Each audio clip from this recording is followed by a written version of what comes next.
कि चालाक होने में और बुद्धिमान होने में काफी फर्क होता है। तरबूज वाले अंकल ने वाकई में बिजनेस करने का एक तरीका समझा दिया है। कैसे, मैं आपको बताता हूं। एक्चुअली अगर आप वाकई में अपने बिजनेस में सक्सेसफुल होना चाहते हैं, आजकल की जनरेशन अपने आप को बहुत ज्यादा ओवर स्मार्ट समझती है। उन्हें ऐसा लगता है कि उनसे ज्यादा समझदार तो कोई पैदा ही नहीं हुआ और वो चाहें तो किसी को भी पानी पिला सकते हैं। और ओल्ड जनरेशन वाले तो उनके सामने कुछ है ही नहीं। अगर आप भी ऐसा सोचते हैं तो चलो एक कहानी सुनते हैं, उसके बाद फैसला करेंगे कि समझदार कौन है। तो हुआ कुछ यूं कि एक बूढ़ा सा आदमी अपने एक ठेले पे तरबूज बेच रहा था और उसके लिए उसने ठेले के सामने एक बोर्ड लगा रखा था और बोर्ड पे लिखा था एक तरबूज 30 रुपए का, लेकिन 3 तरबूज 100 रुपए के। ठीक है। अब वहां से ना एक बंदा जा रहा था, काफी यंग था, अपने आप को स्मार्ट समझता था। वो रुक गया, उसने बोर्ड पढ़ा और बोर्ड पढ़ने के बाद अंदर ही अंदर हंसने लगा और सोचने लगा कि चलो आज अंकल के मजे ले लेते हैं। वो रुका, उसने अंकल को पहले 30 रुपए दिए और बोला एक तरबूज दे दो, क्योंकि एक तरबूज 30 रुपए का था। उसने फिर से 30 रुपए दिए और बोला एक और तरबूज दे दो। अंकल ने दे दिया। फिर बोला अंकल एक बार और 30 रुपए लो और एक और तरबूज दे दो। अंकल ने फिर दे दिया।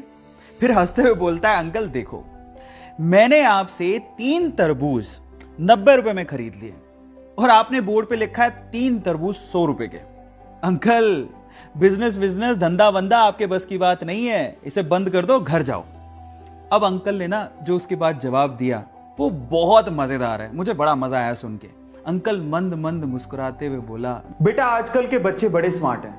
वो चाहें तो एक तरबूज खरीदने आए थे, वो एक तरबूज खरीद के निकल सकते हैं या फिर सीधे भी निकल सकते हैं, लेकिन मुझे बिजनेस सिखाने के लिए और मुझे अनपढ़ साबित करने के लिए वो मुझसे 3-3 तरबूज खरीदते हैं।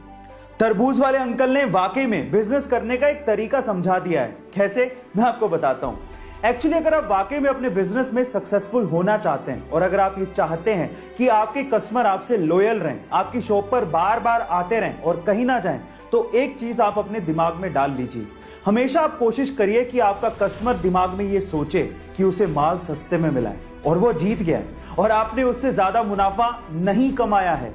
जब कस्टमर दिमाग में जीता हुआ महसूस करता है ना, तो वो आपकी शॉप पर बार बार आएगा। और यही तरबूज वाले अंकल ने भी किया। उन्होंने इसीलिए अपनी दुकान के आगे वो बोर्ड लगाया ताकि हमेशा लोग ये समझें कि वही सबसे समझदार है और अंकल बेवकूफ है। Now moral of the story, देखिए ऐसा है कि चालाक होने में और बुद्धिमान होने में काफी फर्क होता है। चालाक इंसान को ये अहंकार हो सकता है कि वो बुद्धिमान है, लेकिन एक्चुअली वो बुद्धिमान होता नहीं है, क्योंकि वही अहंकार उसकी बुद्धि को भ्रष्ट कर देता है। एक बात याद रखिएगा, भले आज आप लोग न्यू जनरेशन में आते हो, लेकिन एक दिन आप भी ओल्ड जनरेशन हो जाओगे और नई जनरेशन आएगी। इसलिए be careful about your smartness. हाँ।